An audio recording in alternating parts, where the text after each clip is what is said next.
अहराम मिस्र तोतन खामन के मकबरे की लानत, एक भयानक सच। मौजूद दोस्तों, सन 1922 में मिस्र की खामोश रेत ने एक ऐसा राज उगला जिसने पूरी दुनिया को हिलाकर रख दिया।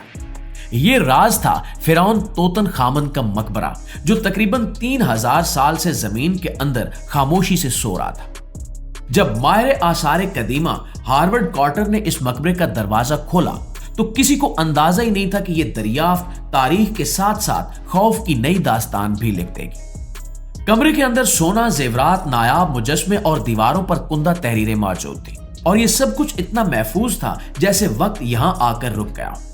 लेकिन इस खामोशी के पीछे कुछ और भी था जो इंसानी आंख से छुपा हुआ था, मगर अपनी मौजूदगी का एहसास दिलाने के लिए तैयार बैठा था। नाज़रीन, मकबरा खुलने के सिर्फ चंद हफ्तों बाद इस मुहिम के सरपरस्त लॉर्ड कार्नारवन अचानक बीमार पड़ गए। कहा जाता है कि एक मामूली मच्छर के काटने से जख्म बना, जख्म बिगड़ा और फिर अचानक उनकी मौत हो गई। और हैरत की बात यह थी कि जिस लम्हे वो दुनिया से रुखसत हुए, कायरा की बिजली बंद हो गई और उसी वक्त लंदन में उनके पालतू कुत्ते ने जोर से चीख मारी और वो भी मर गया। अब ये सब कुछ इतना गैर मामूली था कि इसे महज इत्तेफाक कहना मुश्किल हो जाता है। वक्त गुजरने के साथ साथ ये पुरस्कार वाकयात बढ़ते चले गए। मकबरे में दाखिल होने वाले कुछ अफराद शदीद बीमारियों में मुब्तला हो गए, कुछ पुरस्कार हादसात का शिकार हुए, कुछ ने खुदकुशी कर ली और कुछ हमेशा के लिए नजरों से ओझल हो गए। ये सब वो लोग थे जिन्होंने किसी न किसी शक्ल में फिरौन की नींद में खलल डाला था। जल्दी दुनिया भर में ये सरगोशियां फैलने लगी कि जो फिरौन की नींद तोड़ेगा वो खुद कभी सुकून से नहीं सोएगा।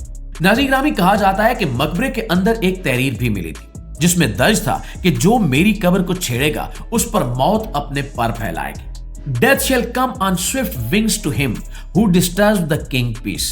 प्यारे दोस्तों, अगरचे बाज माहिरीन इस तहरीर की मौजूदगी से इनकार करते हैं, लेकिन ये हकीकत है कि मकबरा खुलने के बाद मरने वालों की तादाद इतनी ज्यादा थी कि साइंस भी खामोश हो गई। कुछ माहिरीन का कहना है कि मकबरों में मौजूद कदीम फंगस या जहरीले जरासीम इन अमवात का सबब बने। इनके मुताबिक जब ये पुराने कमरे बरसों बाद खुलते हैं तो अंदर की हवा नुकसानदेह हो सकती है।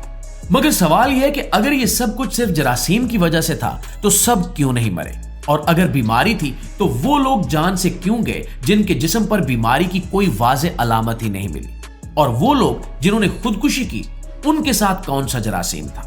क्या ये सब महज इत्तेफाक था या वाकई कोई ऐसी ताकत थी जो अपनी नींद में मदाखलत बर्दाश्त नहीं कर सकी? आज भी मिस्र के कई मकबरे ऐसे हैं जिन पर वाज़ेह वार्निंग लगी होती है कि अंदर जाना खतरनाक हो सकता है। कुछ दरवाजे मुकम्मल तौर पर बंद कर